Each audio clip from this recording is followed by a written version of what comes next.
Hello, everyone. We're going to talk about special properties of logarithms today.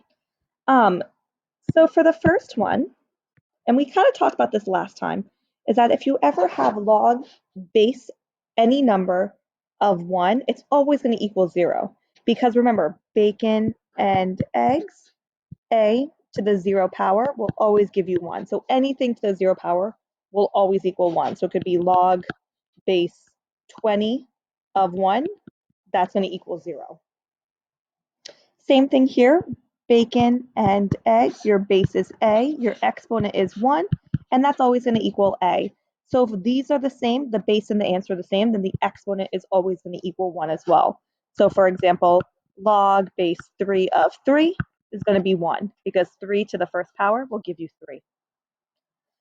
This is called the power property, and we're going to talk about that more when we go into properties below, but that x is actually going to come in front and multiply.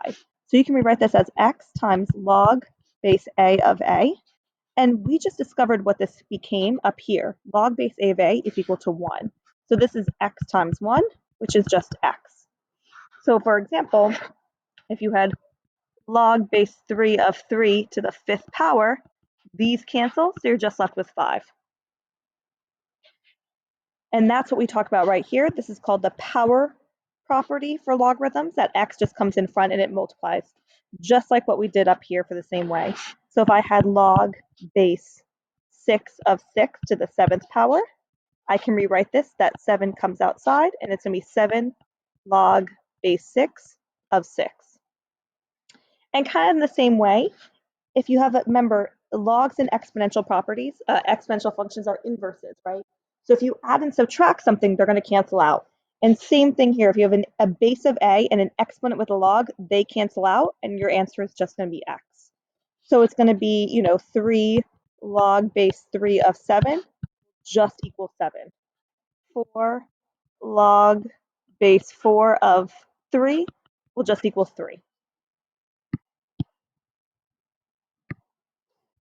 And the same thing down here.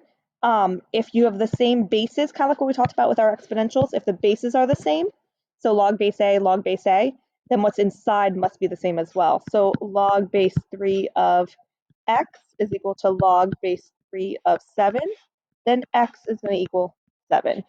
Because if these are the same, then these must be the same. So just to evaluate some other properties, so again, bacon and eggs,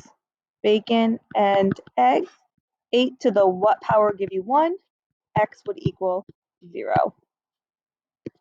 Same thing here. What happens when you have log base 3 of 3? They cancel because 3 to what power gives you 3 is 1, and 4 times 1 is just 4. The power rule, so that x comes down, this becomes 1, so it's just x times 1, which is just x. Same thing here, that power rule, I'm going to put the x in front, so it's x times log base 2 of 5. If you guys remember, ln is just equal to log base e. So these are inverses of each other. Log base e is natural log. You'll never see it written like this. I'm just showing you guys that because that's what it means, but you would never see it written like that. But these are inverses of each other, so they cancel out, and you're left with 5. And then last but not least, same thing here. The bases are the same, log base 2, which means the equation, the inside must be the same. So I'm going to have x minus 1 is equal to 2x plus 3. Subtract x, subtract 3. And this is your first intro to log equations. You have negative 4 is equal to 1x, which is negative 4 is equal to x. On the next video I do, so those are the properties. So make sure you're just comfortable with this. Make sure you fill this out. Your next video on this will be on change of base. So please click the next one for the change of base.